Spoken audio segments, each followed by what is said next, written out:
നമസ്കാരം. ശൈത്യകാലമായി കഴിഞ്ഞാൽ ഇന്ത്യ നേരിടുന്ന ഏറ്റവും വലിയ സുരക്ഷാ പ്രശ്നമെന്നത് പാകിസ്ഥാനിൽ നിന്നുള്ള നുഴഞ്ഞുകയറ്റമാണ്.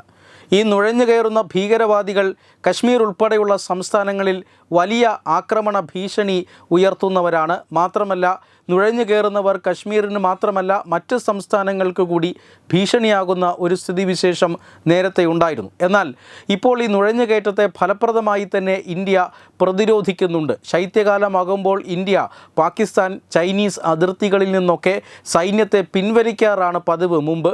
പക്ഷേ ഇപ്പോൾ സൈന്യത്തിൻ്റെ എണ്ണം കൂട്ടുകയാണ് ചെയ്യുന്നത്. അത് പാകിസ്ഥാൻ അതിർത്തിയിലായാലും ചൈനീസ് അതിർത്തിയിലായാലും ശൈത്യകാലമായി കഴിഞ്ഞാൽ ഇപ്പോൾ ഇന്ത്യ സൈനികരുടെ എണ്ണം കൂട്ടുകയാണ്. സൈനികരെ ഈ തണുപ്പത്തും അവിടെ പരിപാലിക്കാനുള്ള സാങ്കേതിക വിദ്യ അടക്കം ആർജിച്ചുകൊണ്ടാണ് ഇന്ത്യ ഇത് ചെയ്യുന്നത്. പാകിസ്ഥാൻ നേരത്തെ തന്നെ കാർഗിലിലും മറ്റും നുഴഞ്ഞുകയറിയ ഈ ശൈത്യകാലത്തെ മുതലെടുത്ത് നുഴഞ്ഞുകയറിയ അനുഭവത്തിൻ്റെ പശ്ചാത്തലത്തിലാണ് പാകിസ്ഥാൻ അതിർത്തിയിൽ ശൈത്യകാലത്ത് ഇന്ത്യ സൈനികരുടെ എണ്ണം വർദ്ധിപ്പിക്കുന്നത്. ചൈനീസ് അതിർത്തിയിലാകട്ടെ 2020 ഗാൽവൻ സംഘർഷം ഇന്ത്യക്കൊരു പാഠമാവുകയാണ്. ഇപ്പോൾ ചൈന അതിർത്തിയും അതുപോലെ തന്നെ പാകിസ്ഥാൻ അതിർത്തിയും ഇന്ത്യ ഒരുപോലെ കാണുകയാണ്.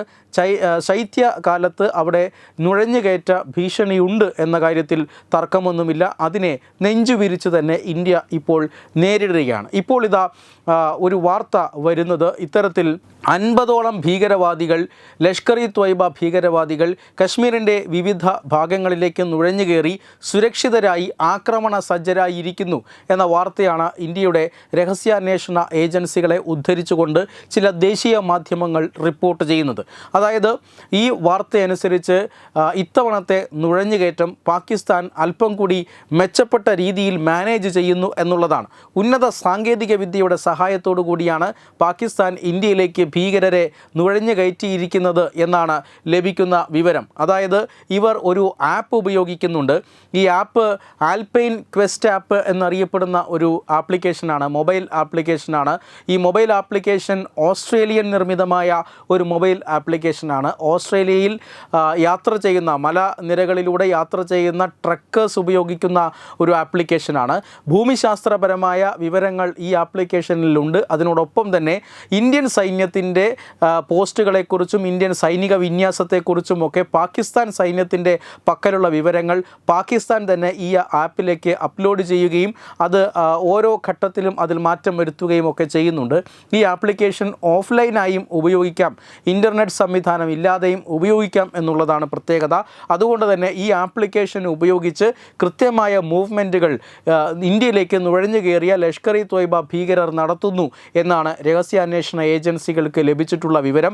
ഇവർ നന്നായി പരിശീലനം ലഭിച്ച ഭീകരവാദികളാണ്. അതുകൊണ്ട് തന്നെ ഇന്ത്യൻ സൈന്യം ഇവരെ നേരിടാനുള്ള സർവ്വസജ്ജവും ഒരുക്കി കഴിഞ്ഞു എന്നാണ് ഇപ്പോൾ ലഭിക്കുന്ന വിവരം. ഇവർ അങ്ങോട്ടും ഇങ്ങോട്ടും പാകിസ്ഥാനിൽ നിന്ന് ഈ ഭീകരവാദികൾക്ക് കൃത്യമായ നിർദ്ദേശങ്ങൾ ലഭിക്കുന്നുണ്ട്.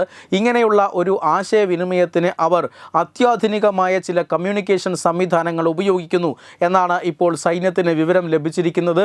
അവർ അങ്ങോട്ടും ഇങ്ങോട്ടും കൈമാറുന്ന സിഗ്നലുകൾ അത് ബ്രേക്ക് ചെയ്യാൻ വളരെയധികം ബുദ്ധിമുട്ടാണ് എന്നും ഇപ്പോൾ സൈന്യം കണ്ടെത്തിയിരിക്കുന്നു. അതായത് അത്യാധുനിക മാർഗങ്ങൾ ഉപയോഗിച്ച് നുഴഞ്ഞുകയറ്റത്തെ പ്രോത്സാഹിപ്പിക്കുകയും അങ്ങനെ കയറിയവർക്ക് പാകിസ്ഥാൻ കൃത്യമായ നിർദ്ദേശങ്ങൾ നൽകുകയും ചെയ്യുന്നു എന്നാണ് ഇപ്പോൾ ഇന്ത്യൻ സേന കണ്ടെത്തിയിരിക്കുന്നത്. തീർച്ചയായും അത് നിർണായകമായ ഒരു കണ്ടെത്തലാണ്. പാകിസ്ഥാൻ്റെ ഈ ആക്രമണ പദ്ധതി തകർക്കുന്നതിൻ്റെ ആദ്യ ഘട്ടമായിട്ടാണ് ഈ കണ്ടെത്തലിനെ ഇന്ത്യ കരുതുന്നത്. അതായത് കൂടുതൽ വിവരങ്ങൾ ശേഖരിക്കുകയാണ്. ഒരു കാര്യം ഉറപ്പാണ്, നുഴഞ്ഞു കയറിയിട്ടുണ്ട് എങ്കിൽ ആ നുഴഞ്ഞുകയറ്റത്തിന് പാകിസ്ഥാൻ സഹായം ലഭിച്ചിട്ടുണ്ട് എങ്കിൽ തീർച്ചയായും ഇന്ത്യൻ ഭാഗത്തു നിന്നും ഒരു തിരിച്ചടി പാകിസ്ഥാന് ഉറപ്പാണ്. ശൈത്യകാലത്തെ മുതലെടുത്തുകൊണ്ട് ഇങ്ങനെ നുഴഞ്ഞു കയറാനായി അത്യാധുനിക സംവിധാനങ്ങൾ ഒരുക്കി പാകിസ്ഥാൻ ഇപ്പോഴും ഇന്ത്യക്കുള്ളിൽ പ്രശ്നങ്ങൾ ഉണ്ടാക്കാൻ ശ്രമിക്കുന്നു എന്നാണ് അതിൻ്റെ അർത്ഥം. ഈ അടുത്ത കാലം വരെയും നമ്മൾ കേട്ടതാണ്, പ്രതിരോധ മന്ത്രി പറഞ്ഞിട്ടുണ്ട്,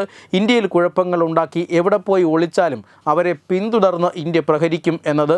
എന്നാൽ അത് വകവയ്ക്കാതെയാണ് ഇപ്പോൾ ഏറെ കാലത്തിനു ശേഷം പാകിസ്ഥാൻ ഒരു സാഹസത്തിന് മുതിരുന്നത്. തീർച്ചയായും ഇക്കാര്യത്തിൽ തിരിച്ചടി ഉടൻ ഉണ്ടാകും എന്ന് തന്നെയാണ് ദേശീയ മാധ്യമങ്ങളടക്കം റിപ്പോർട്ട് ചെയ്യുന്നത്. വെബ് ഡെസ്ക് തത്തുമൈ news. Edubix online executive education. Focus physiotherapy centre Pattom. Unnath engineering Gujarat. തീർത്ഥയാത്ര.com Iron Build, Gujarat. Powered by Jyotis. Realizing your dream home. Our ongoing luxury apartments projects are Crown near Karivattam, The Square near UST Global, White Manor near Achigal Ambalatra, and Evergreens Luxury Villas near Tirumala. Call 90482 55599. Jyotis Building Promoters Private Limited, Thiruvananthapuram.